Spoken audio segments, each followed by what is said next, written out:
இந்த சேனலில் பதிவேற்றப்படும் கதை அனைத்தும் கற்பனை கதையே. யார் மனதையும் புண்படுத்தும் நோக்கத்தோடு இதில் பயன்படுத்தும் பெயர் கதாபாத்திரங்கள் யாரையும் குறிப்பிடுவதல்ல. 7 வயசு குட்டி பொண்ணு ஒரு பெரிய ராஜ்யத்தோட ராணியான ஸ்டோரி கேட்டு இருக்கீங்களா? ஒரு நாள் பெரிய மகாராஜா வேட்டை போக ஆரம்பிச்சார். ஆனா அவர் போகும்போது ஒரு சின்ன மிஸ்டேக் பண்ணிட்டார். அவரோட செங்கோல பேலஸ்ல விட்டு போயிட்டார். அந்த செங்கோல் யார்கிட்ட போனா தெரியுமா? 7 இயர்ஸ் மிஸ்சீவியஸ் பிரின்சஸ் கிட்ட. அத பார்த்த உடனே அவ என்ன பண்ணினா தெரியுமா? டைரக்டா ராஜா த்ரோன்ல உட்கார்ந்து இந்த நாள்ல இருந்து நான் தான் ராணின்னு அனௌன்ஸ் பண்ணிட்டா. Ministers shock, palace full confusion. ஆனா அதை விட ஷாக் என்ன தெரியுமா? இந்த சின்ன பிரின்சஸ் ராஜ்யத்தோட ப்ராப்ளம்ஸ் எல்லாத்துக்கும் சொல்யூஷன் கொடுக்க ஆரம்பிச்சுட்டா. ஒரு மாடு கேஸு, ஒரு சமையல்காரர் சண்டை, எல்லாத்தையும் அவ ஃபன்னியா சால்வ் பண்ணா. ஆனா மகாராஜா திரும்பி வந்த அப்புறம் என்ன நடந்துச்சு? இந்த செங்கோல் இளவரசி ஸ்டோரி இப்போதான் ஸ்டார்ட் ஆகுது. காலம் தொலைவில் மலைகளாலும் பசுமையான காடுகளாலும் சூழப்பட்ட ஒரு பெரிய ராஜ்யம் இருந்தது. அந்த ராஜ்யத்தின் பெயர் வளநாடு. வளநாட்டில் மக்கள் சந்தோஷமாக வாழ்ந்தார்கள். அந்த நாட்டின் அரசர் வீரத்திலும் ஞானத்திலும் புகழ் பெற்றவர். அவர் பெயர் மகாராஜா வீரசேகரன். உயரமான உடல், வெண்மையான தாடி, கருணை நிறைந்த கண்கள். அவரை பார்த்தாலே மக்கள் மரியாதையுடன் தலைகுனிவார்கள். அவருடைய அரண்மனை பொன்னால் அலங்கரிக்கப்பட்டது போல ஒளிர்ந்து கொண்டிருந்தது. தினமும் காலையில் மகாராஜா சிங்காசனத்தில் அமர்ந்து நாட்டின் பிரச்சனைகளை கேட்டு தீர்வு கூறுவார். அவரின் கையில் எப்போதும் ஒரு செங்கோல் இருக்கும். அந்த செங்கோல் சாதாரண குச்சி அல்ல, அது அரசாட்சியின் அடையாளம். அதை பிடித்தவரே நாட்டின் ஆட்சியாளர் என்று அனைவரும் மதிப்பார்கள். மகாராஜாவுக்கு ஒரு மகன் இல்லை, ஆனால் அவருக்கு ஒரு சிறிய மகள் இருந்தாள். அவளுடைய பெயர் இளவரசி சங்கமித்ரா. ஆனால் அரண்மனையில் இருந்த அனைவரும் அவளை செங்கோல் இளவரசி என்று அழைத்தார்கள். காரணம், அவளுக்கு அந்த செங்கோலை பிடித்து விளையாடுவதில் அளவில்லாத ஆர்வம் இருந்தது. சங்கமித்ரா வயது 7 மட்டுமே, ஆனால் அவள் மிகவும் புத்திசாலி. கண்களில் எப்போதும் ஒரு களவு சிரிப்பு இருக்கும். அவள் எங்கிருந்தாலும் சிரிப்பு பரவும். அரண்மனையில் இருந்த காவலர்கள் கூட அவளை பார்த்தால் சிரிப்பை அடக்க முடியாது. ஒரு நாள் காலை மகாராஜா வேட்டைக்குச் செல்ல திட்டமிட்டார். அவர் அமைச்சர்களை அழைத்து, நான் 2 நாட்கள் காட்டுக்குச் சென்று வருகிறேன். அந்தவரை நாட்டை நீங்கள் கவனியுங்கள் என்று கூறினார். அப்போது சங்கமித்ரா அருகில் நின்று கொண்டிருந்தாள். அவள் உடனே தந்தையின் கையை பிடித்தாள். அப்பா, நீங்கள் இல்லாதபோது இந்த செங்கோலை நான் பிடித்து ஆட்சி செய்யலாமா என்று கேட்டாள். அரண்மனை முழுவதும் சிரிப்பு பரவியது. அமைச்சர்கள் ஒருவரை ஒருவர் சிரித்தனர்.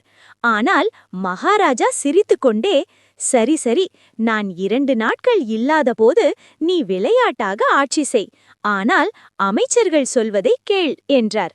அப்படியே அவர் வேட்டைக்காக புறப்பட்டார். அடுத்த நாள் காலை அரண்மனை மண்டபத்தில் அமைச்சர்கள் கூடினர். அவர்கள் வழக்கம் போல சிங்காசனத்தை நோக்கி பார்த்தார்கள். ஆனால் அங்கு மகாராஜா இல்லை.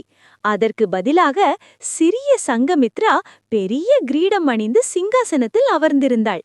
செங்கோலை கையில் பிடித்து கால்களை ஆட்டிக்கொண்டே இருந்தாள்.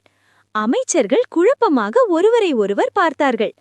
அரசாங்க கூட்டம் தொடங்கட்டுமா என்று முதல் அமைச்சர் கேட்டார். தொடங்கலாம் என்று சங்கமித்ரா பெருமையாக கூறினாள். முதல் புகார் வந்தது.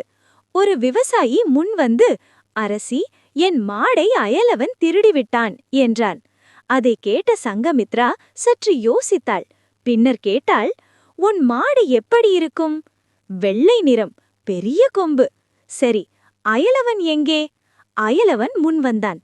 நீ மாடு திருடியாயா என்று சங்கமித்ரா கேட்டாள். அவன் பயந்து, இல்லை அரசி என்றான். சங்கமித்ரா சிறிது நேரம் யோசித்து பின்னர் திடீரென சிரித்து, சரி, நாளைக்கு அந்த மாடை இங்கே கொண்டு வாருங்கள். அது யாரை பார்த்து ஓடுகிறதோ அவர்தான் உண்மையான உரிமையாளர் என்று சொன்னாள். அமைச்சர்கள் ஆச்சரியப்பட்டார்கள். இவ்வளவு சிறிய குழந்தை இப்படி ஒரு புத்திசாலித்தனமான தீர்வு சொன்னது அவர்களுக்கு வியப்பாக இருந்தது. அடுத்த நாள் மாடு கொண்டு வரப்பட்டது. மாடு நேரா விவசாயியிடம் சென்று ஓடியது. உண்மை வெளிச்சத்துக்கு வந்தது. அரண்மனை முழுவதும் கைத்தட்டல் முழங்கியது. அதன் பின் பல பிரச்சனைகள் வந்தன.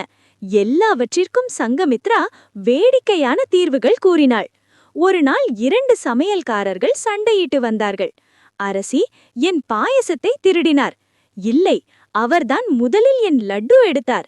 சங்கமித்ரா சிரித்தாள். சரி, இருவரும் உங்கள் இனிப்புகளை இங்கே கொண்டு வாருங்கள் என்றாள். அவர்கள் கொண்டு வந்தார்கள். அவள் ஒரு லட்டு, ஒரு பாயசம் சாப்பிட்டாள். பின்னர் சொன்னாள், இரண்டும் ரொம்ப ருசி. அதனால் சண்டை வேண்டாம். நாளை முதல் நீங்கள் இருவரும் சேர்ந்து சமையல் செய்ய வேண்டும் என்றாள். அனைவரும் சிரித்தனர். அவ்வாறு தினமும் சங்கமித்ராவின் ஆட்சி ஒரு பெரிய நகைச்சுவை நிகழ்ச்சியாக மாறியது. ஆனால் அதே நேரத்தில் மக்கள் சந்தோஷமாக இருந்தார்கள். ஏனெனில் அவள் எப்போதும் நியாயமாக முடிவு செய்தாள். 2 நாட்களுக்கு பிறகு மகாராஜா வேட்டையிலிருந்து திரும்பினார். அரண்மனைக்கு வந்தவுடன் அவர் விசித்திரமான காட்சியை பார்த்தார். மக்கள் சிரித்துக்கொண்டே அரண்மனைக்கு வரிசையாக வந்து கொண்டிருந்தார்கள். அவர் அமைச்சரிடம் கேட்டார், என்ன நடக்கிறது? அமைச்சர் சிரித்துக்கொண்டே சொன்னார், அரசே, உங்கள் மகள் 2 நாட்களில் மக்களின் மனதை வென்றுவிட்டாள். மகாராஜா சிங்காசன மண்டபத்திற்குள் சென்றார். அங்கு சங்கமித்ரா இன்னும் செங்கோலை பிடித்து அமர்ந்திருந்தாள். அவள் தந்தையை பார்த்ததும் குதித்து ஓடி வந்தாள். அப்பா, நான் நன்றாக ஆட்சி செய்தேனா என்று கேட்டாள். மகாராஜா அவளை தூக்கி அணைத்தார். நீ ஒரு நாள் இந்த நாட்டின் சிறந்த ராணியாக இருப்பாய் என்றார். அந்த நாளிலிருந்து மக்கள் அவளை செங்கோல் இளவரசி என்று அழைக்க ஆரம்பித்தார்கள். அவள் வளர வளர ஞானமும் கருணையும் அதிகரித்தது. சிறிய வயதில் செங்கோலை பிடித்து விளையாடிய அந்த குழந்தை ஒரு நாள் உண்மையாகவே வளநாட்டின் மகத்தான ராணியாக ஆனாள். அவள் ஆட்சியில் வளநாடு மேலும் செழித்தது. மக்கள் சிரித்தும் சந்தோஷமாக வாழ்ந்தார்கள். அந்த நாட்டில் ஒரு பழமொழி பரவியது, சிரிப்புடன் ஆட்சி செய்த ராணி செங்கோல் இளவரசி. இவ்வாறு ஒரு சிறிய குழந்தையின் விளையாட்டாக தொடங்கிய ஆட்சி ஒரு பெரிய நாட்டின் மகிழ்ச்சியான வரலாறாக மாறியது.